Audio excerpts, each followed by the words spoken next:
Той е роден победител. Такива хора се раждат според мен много рядко.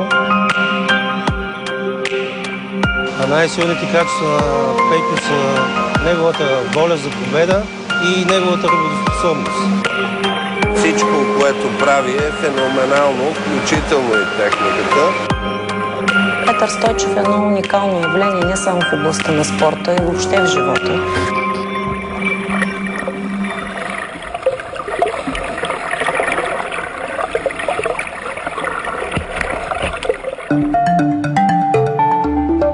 Той е световен шампион по плувен маратон, носител на 11 поредни комплексни световни купи и единственият човек на планетата преплува Ла-Манша под 7 часа. Той е Петър Стойчев. Доказателство, че човешките възможности нямат граници.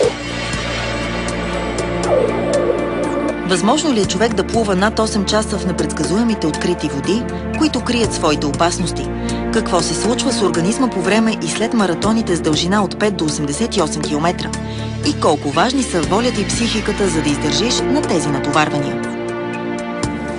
За мен той си е феномен, категорично, защото действително да правиш такива неща в спорта, толкова различни от всичко останало, при съвсем спокойно можем да кажем екстремални условия, ми се струва, че няма аналог въобще и в спорта.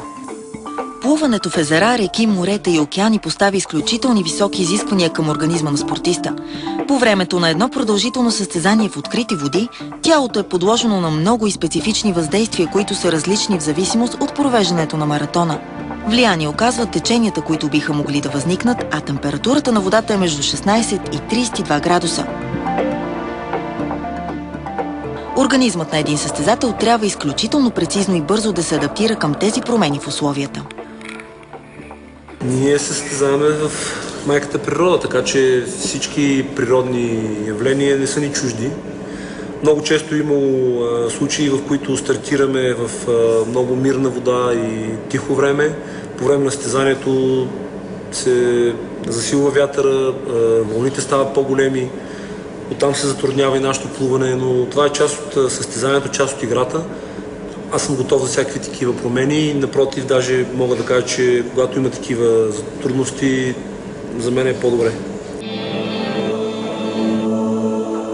По време на едно продължително плуване състезателят е ограничен по отношение на двете основни системи, осигуряващи възприемането на околната среда, а именно зрението и слуха. При него се постига едно по-високо развитие на общата сетивност на организма. Намаленото слухово и зрително възприемане на околната среда се компенсира от възприятието на рецептори, разположени в кожата, подкожието, в мускулите, сухожилията и ставите. Те създават ориентацията на състезателят и подпомагат адаптацията на мускулното усилие и мускулната координация към променящите се условия в открити води. Бих искал да добавя като нещо специфично и адаптацията на вестибуларния апарат. Тя е необходима поради продължителното усилие в хоризонтално положение на тялото и поради специфичните циклични движения на главата, определени от самото плуване. Може да се каже, че плуването в открити води представлява едно наистина сериозно предизвикателство към адаптационните възможности на човешкият организъм. Плуването е спорт, който развива функционалните възможности на дихателната система на човека. При маратоните изискванията са много по-високи, тъй като самата температура на водата, продължителният престой в нея и внушителното физическо натоварване увеличават кислородната консумация на организма. Важен фактор за успехите обаче е и техниката на плуване. Техниката се явява като шасито на един състезателен болид. Значи може да има изключително мощен мотор, но ако шасито не позволява да се развие голямата скорост, то става безполезно. Тези екстремни плувания, в които той участва, без една достатъчно икономична и ефективна техника не могат да доведат до успехите, които той има. Така че спокойно можем да заявим, че в неговите дисциплини той е един от състезателите в света с най-добра техника. Плувните маратони се плуват в стил крол. Крол, защото крола има такава техника, която предполага самия стил да бъде най-бърз и най-икономичен.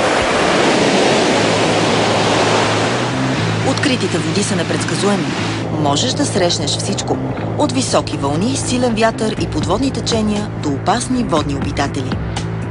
Аз лично имах премежди с една медуза в Южно-Китайско море, на която се натъкнах по време на тренировка, ден преди състезанието. Медузата беше с много силна, може би отрова трябва да го нарека, която действаше така, може би паралитично върху моите мускули. Трудно се добрах до брега, чувствах се много дискомфортно. Вкарахме в болница по успешност, там ме включиха на системи. Оказа се, че плуването в открити води може да бъде много опасен спорт. За нещастие миналата година, 2010-та, имахме такъв инцидент. Един наш колега загуби живота си по време на състезание. Затова в момента сме насочили абсолютно така всички сили и внимание да подобриме безопасността на плувния спорт и по-точно на маратонското плуване и плуването в открити води. Най-продължителният маратон в кариерата на 35-годишният Петър Стойчев се провежда през 1998 година в Аржентина. Заради влошаване на времето, той преодолява 40-километровата дистанция за 10 часа 51 минути. Това е първата му победа в международно състезание. И това ме се случва за първи път. Нямах опит, нямах понятие какво става. Просто знаех, че имам шанс да спечеля. Чувствах се много добре. Пак казвам, не е приятно. Умората е неописуема. Имаш много силни болки в мускулите, в рамената. Тук трябва да добавя, че имаш много силна болка в устните и езика, защото 11 часа в силно солената вода на Атлантическия океан те се надуват и наистина много болезнено. Дни наред след това не усещаш никакъв вкус на каквато и да е храна, всичко каквото едеш ти е солено. Вече 29 години той отдал живота си на плуването. През последните 13 се подготвя заедно с треньора Красимир Туманов. Преплувал е над 50 000 километра, т.е. повече от обиколката на екватора. Много пъти се замислям каква мотивация трябва да има човек, за да прави всичко това, да поддържа тази мотивация и да поддържа толкова години наред. Защото идва момент, в който започва да ти омръзва, идва момент, в който физическите сили започват да намаляват. И това наистина, аз не случайно почнах с това, че това си е феномен абсолютно. Нямаш ли в главата това нещо, което да работиш и да тренираш както трябва, за мен резултати не могат да се постигнат. Ролята на психиката, имайте предвид, че нашия спорт е монотонен. Си представите да тренирате само 3-4 часа в водата, както виждате, на 50 метра между две стени.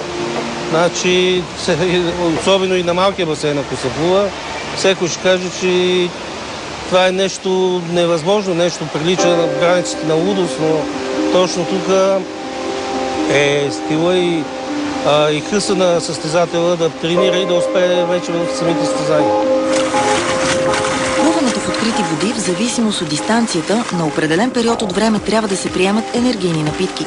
В противен случай може да се стигне до криза. Възстановяването след състезание е от изключително важно значение. Той противоречи дори на всичко, което е написано в момента в медицината, че след един маратон е необходимо 40 дни функционално възстановяване. А той показва, че може и всяка седмица да прави маратони и при това с добри резултати. Изразходване на много неща. На минерали и соли, второ на тегло, трето на течности. Трябва да се възстановят, било като функционално възстановяване, било като медикаментозно възстановяване. Под медикамент обаче не разбирайте лекарствени препарати, а това са хранителни вещества и добавки, които възстановяват всичко това, което е загубено. В противен случай трябва да се стигне точно до това, да се възстановява 45 дена функционално и да не участва. Пък Самите маратони като програма са направени така, че има почти всяка седмица. През тази година Петър Стойчев спечели световната титла по плувен маратон в дисциплината 25 км в Шанхай. Класира се втори на Европейското първенство в Израел и завоюва 11-та поредна комплексна световна купа. Преди дни той зае второ място в класацията спортист на годината. Освен това се нареди сред най-успешните състезатели на Балканите след лидера в световната ранглиста по тенис Новак Джокович и носителят на световната купа по ски алпийски дисциплини Ивица Костелич. Едно от най-големите постижения на състезателя на клуб Левски обаче е световният рекорд по преплуване на Ла-Манша. Едно истинско изпитание на човешките възможности с над 100 годишна история. Единственият човек, преплувал протока под 7 часа, е българин.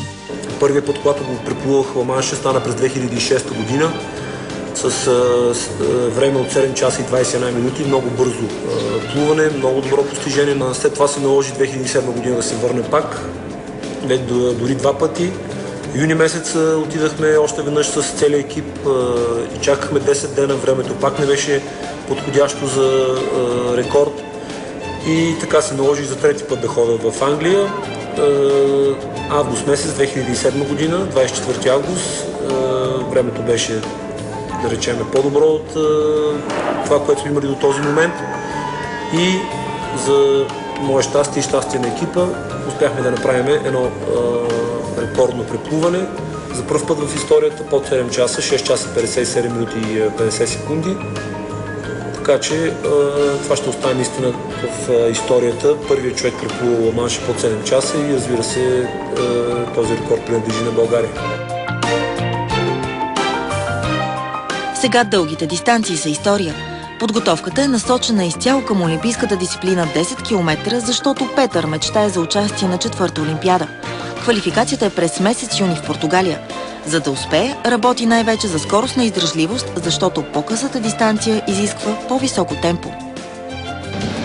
Това е Васа тренер. Това е уред, който е направен да имитира плуването на суша. И с този уред се замества около, може би, 85-90% плуването във вода. Това допринася за малко за специфична сила на сушата, която след това се надяваме да я пренесем във водата. След Нова година световният шампион се завръща в Германия, където тренира заедно с основния си конкурент Томас Вурц. С него ще бъдат и съпругата му Асия, 3-годишната Стефания и малкия Петър, който се роди едва преди 9 дни. Асия е бивша национална състезателка по синхронно плуване.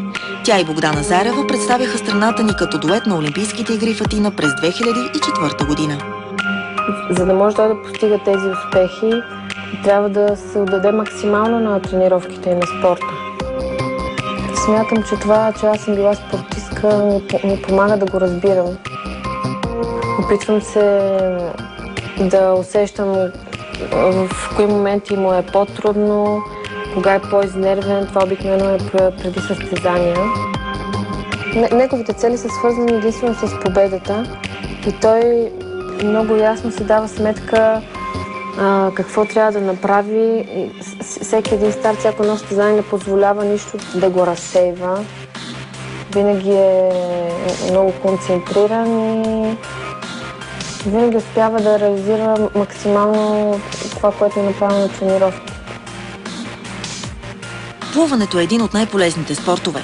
Налягането на водата въздейства много благоприятно върху всички органи и има масажиращ ефект. Всички тези фактори допринасят този спорт да бъде здравословен за масово приложение, като важна роля играе в борбата с гръбначните изкривявания при децата. Затова Петър Стойчев участва активно в популяризирането на плуването като значим социален феномен.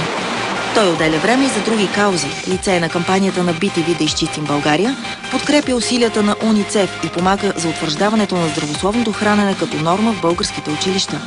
Много майки изразяват благодарността си, защото той дава пример на техните деца. Просто един от най-добрите пловци на планетата е българин. Няма как по-добре да мотивирам детето си.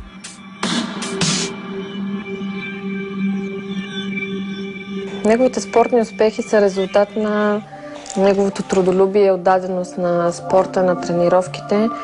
Той е роден победител.